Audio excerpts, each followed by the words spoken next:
تو سسرال کو ناراض نہیں کرنا چاہتا، تو دوست کو ناراض نہیں کرنا چاہتا، ملنے والے کو ناراض نہیں کرنا چاہتا۔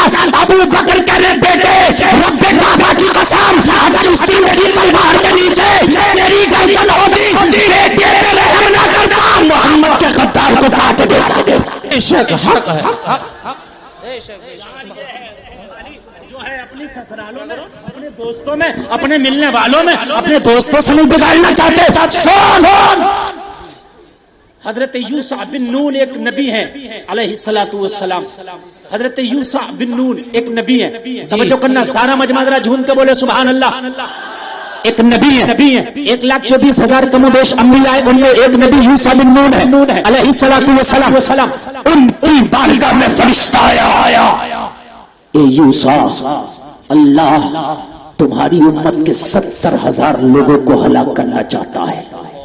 کتنے لوگوں کو؟ زور سے بول دیں ذرا۔ حضرت یوسف نے پوچھا یہ 70,000 کون ہیں؟ کہا یہ عیار ہیں، مکار ہیں، عیاش ہیں، جھوٹے ہیں، اور یہ عیاش ہیں، یہ گنہگار ہیں، یہ دنیا کے بدترین انسان ہیں جن 70,000 کو اللہ تباہ کرنا چاہتا ہے۔ کہا ان کا حق ہے یہ۔ پھر کہا دوسرا جملہ سن، فرشتہ بولا 40,000 تمہارے نیک لوگوں کو جو اللہ اللہ کرتے ہیں انہیں تباہ کرنا چاہتا ہے۔ 40,000 وہ ہیں جو اللہ اللہ کرتے ہیں، کوئی گناہ ہی نہیں کرتے۔ 40,000 وہ ہیں جن کی زندگی اللہ اللہ میں گزری۔ 40,000 وہ ہیں جنہوں نے گناہ ہی نہیں کیا۔ 40,000 وہ ہیں جو اللہ کے لیے سوتے ہیں، اللہ کے لیے اٹھتے ہیں، اللہ کے لیے چلتے ہیں، اللہ کے لیے بیٹھتے ہیں، اللہ کے لیے کھانے پیتے ہیں، جن کی زندگی اللہ اللہ اللہ اللہ اللہ میں گزر رہی ہے۔ حضرت یوسف نے پوچھا ارے گناہ گاروں کو اللہ تباہ کرنا چاہتا ہے، بات سمجھ میں آتا ہے، لیکن ان نیکوں کو کیوں اللہ تباہ کرنا چاہتا ہے؟ کیا وجہ ہے؟ اللہ کا قہر ان پہ اس لیے نازل ہے، اللہ نے فرمایا یہ 40,000 جو نیک ہیں یہ برے کو برائی کرنے سے روکتے کیوں نہیں؟ اس لیے ان کا طبقہ پلٹ کر دیا۔ یہ جو 40,000 مجھے اللہ اللہ کہتے ہیں، میری عبادت کرتے ہیں، ان 70,000 کو انہوں نے روکا کیوں نہیں؟ ہائے ہائے اگر تم سے پوچھ لیا کہ تیری سسرال میں ڈی جے بجا تھا، تیری خالہ تیری پھپھی تیرے خاندان میں ڈی جے بجا تھا، ابھی جھگڑا ہو جائے اس گاؤں میں نا ایک آدمی سے 75 لٹھا رہے ہیں، ارے بھئی یہ 75 کو نے کہا خاندانی مر جائیں گے، مار ڈالیں گے، اپنے خاندانی کو جھکنے نہیں دیں گے، تیرے خاندانی پہ اتنا نہ دے کہ مرنے مارنے تیار ہے، تو خاندانی تیرے کہنے سے ڈی جے کیوں نہیں روک رہا؟ جی کیا بات ہے، سمجھ میں آ رہی ہے کہ نہیں آ رہی ہے؟ ابھی تو 75 لٹھا گئے تھے کہ میاں مر جاؤں گا، مار ڈالوں گا، چھوڑوں گا نہیں۔ جب 75 لٹ مرنے کے لیے تیار ہے، خون دینے خون لینے تیار ہے، تو کیا تیرے کہنے سے ڈی جے نہیں روک سکتے؟ روکیں گے، مگر تم نے روکنے کی کوشش کی ہوتی۔ اور میرے بھائی کہانی کھول کے سن، آگے بڑھ، زمانے کی خوشی نہ دے، کہیں ایسا نہ ہو تو تو نیک ہے مگر اپنے کو تو نیک نہ بنا سکا، اللہ اس گناہگار کی وجہ سے تجھے بھی جہنم میں ڈال دے۔ جو ہے آپ لوگوں کی کوشش کرو، آپ صرف ہمیں موضوع دے دیتے ہو، حضرت ڈانس کے خلاف بولنا، حضرت ڈی جے کے خلاف بولنا، حضرت کب تک بولے؟ حضرت کے گردے کالے ہو گئے بولتے بولتے، لیکن حضرت کے بولنے سے کچھ نہیں ہوگا جب تک کہ آپ عمل نہیں کریں گے۔ حقیقت بتا رہا ہوں میرے بھائی، ایک مولوی کے بولنے سے کچھ نہیں ہوگا۔ ایک بات بتاؤں میں آپ کو، توجہ کرنا، میرے نبی نے مکہ میں اعلان نبوت کیا، کتنوں نے کلمہ پڑھا؟ چند لوگوں نے، مگر جب ان چند میں حضرت ابو بکر، حضرت عمر آ گئے، حضرت علی، حضرت خالد بن ولید، حضرت امیر حمزہ آ گئے، جب یہ کھڑے ہوئے تو انہوں نے اعلان کیا کس کی طاقت ہے جو نبی کا کلمہ پڑھنے والے کو ترچھی آنکھ دکھائے۔ عمر نے حرم کعبہ میں کھڑے ہو کے اعلان کر دیا اگر کلمہ پڑھنے والوں کی طرح کسی نے آنکھ اٹھائی تو عمر آنکھ نکال لے گا۔ سبحان اللہ، نعرہ تکبیر، نعرہ رسالت، علماء اہل سنت، مذہب اسلام، مذہب اسلام، نعرہ تکبیر۔ یہ علماء بیٹھے بڑی ذمہ داری کے ساتھ بات کر رہا ہوں، جب تک زندہ ہوں جب تک کی ذمہ داری، جب تک عمر نے اعلان نہ کیا، امیر حمزہ نے اعلان نہ کیا، جب تک پٹتے رہے یہ پٹتے رہے۔ اسلام بڑی دھیرے دھیرے بڑا چھپ چھپ کے بڑا گھاٹیوں میں بڑا جھاڑیوں میں رہا، کبھی حبشہ چلا گیا اسلام کا ماننے والا، کبھی ہجرت کر گیا، لیکن جب عمر اٹھا، امیر حمزہ اٹھا، کس کی طاقت سینے پہ بیٹھ کے خون پی جاؤں گا، محمد کا کلمہ پڑھنے والے کو کسی نے آگ دکھائی تو آگ نکالوں گا،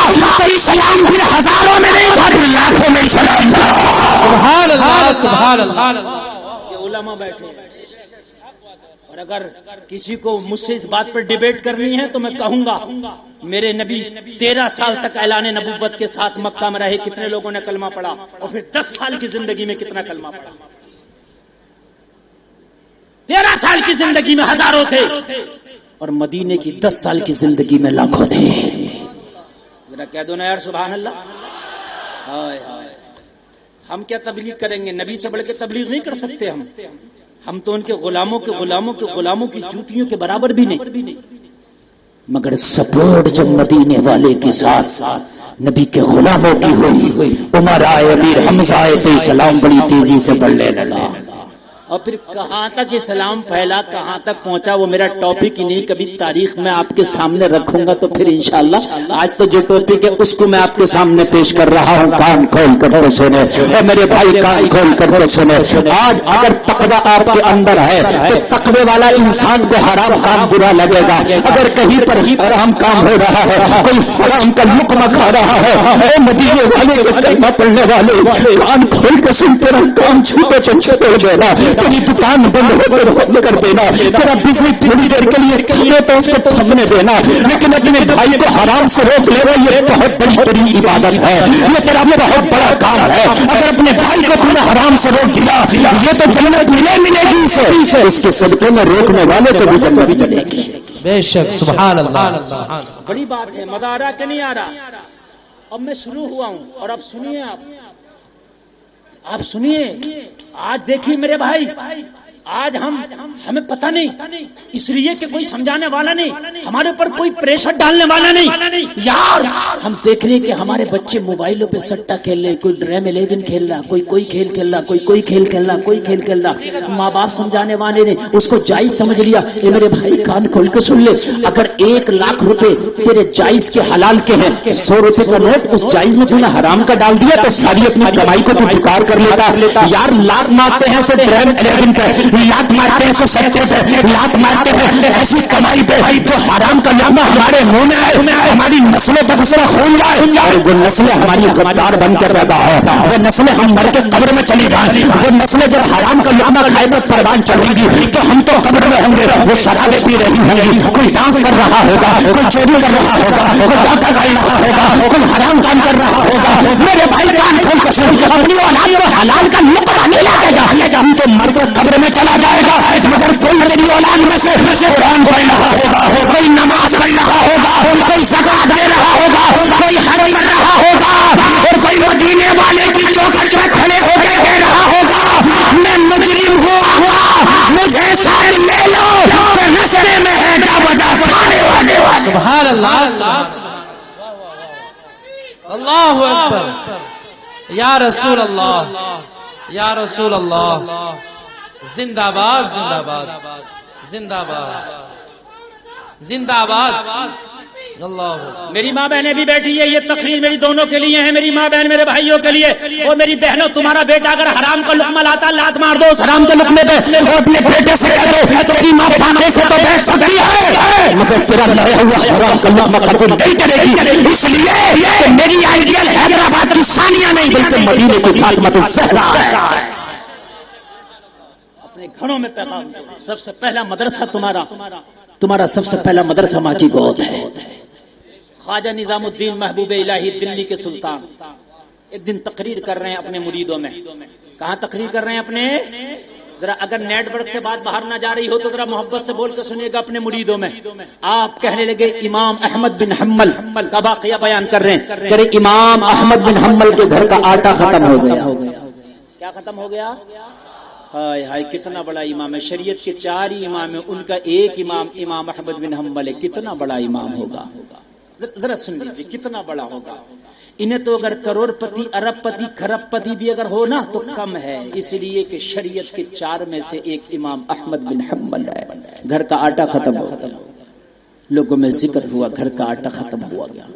یہ بات بیٹے کو پتہ چل گئی, بیٹے نے کسی کے ذریعے سے باپ کے گھر میں آٹا پہنچا دیا.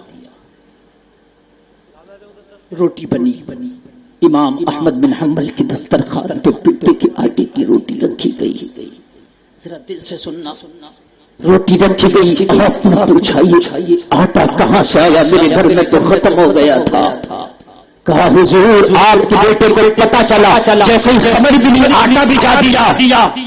آپ نے فرمایا اس روٹیوں کو میرے دسترخوان سے اٹھا لو، میرے دسترخوان سے اس روٹیوں کو اٹھا لو۔ ذرا توجہ سے کہا حضور آپ کے بیٹے کے گھر کی ہیں؟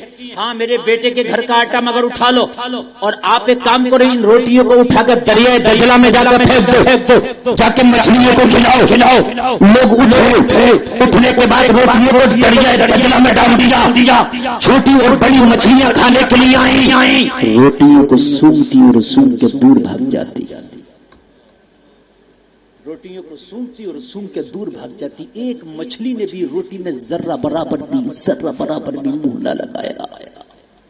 اگر دل رکھتے ہو تو یا رسول اللہ، ہم نے تو سب چیز کو حلال سمجھ لیا، جیسے بھی آ گیا حلال ہے۔ سن یار، تیرے کھیت میں دھان کٹا ہوا پڑا ہے، تجھے دھان کا پولا باندھنا، اور برابر والے پڑوسی کے کھیت میں پرال جھڑا ہوا پڑا، تو سوچتا ہے کہ اس کے جھڑے ہوئے پرال کو اٹھا کے اپنا پولا باندھ لوں بغیر اجازت کے، یہ بھی حرام ہے۔ کان کھول کے سن، اگر کسی کے کھیت سے بغیر اجازت کے ہری مرچی توڑ کے اپنے قیمے میں ڈال دی، تیرا پورا کا پورا قیمہ حرام ہے۔ بنا مرچوں کے کھا لیتا تو اچھا تھا، مگر یہ چوری کی مرچیں تجھے جہنم میں لے جائیں گی، میری نسلوں میں اس کا اثر ہو جائے گا، تو تباہ ہو جائے گا۔ دریائے دجلہ کی ایک مچھلی نے بھی نہیں کھایا، ایک مچھلی نے بھی، جو ایک نے بھی کھایا ہو، نہیں کھایا۔ تھوڑی دیر کے بعد دریا میں لہر آئی۔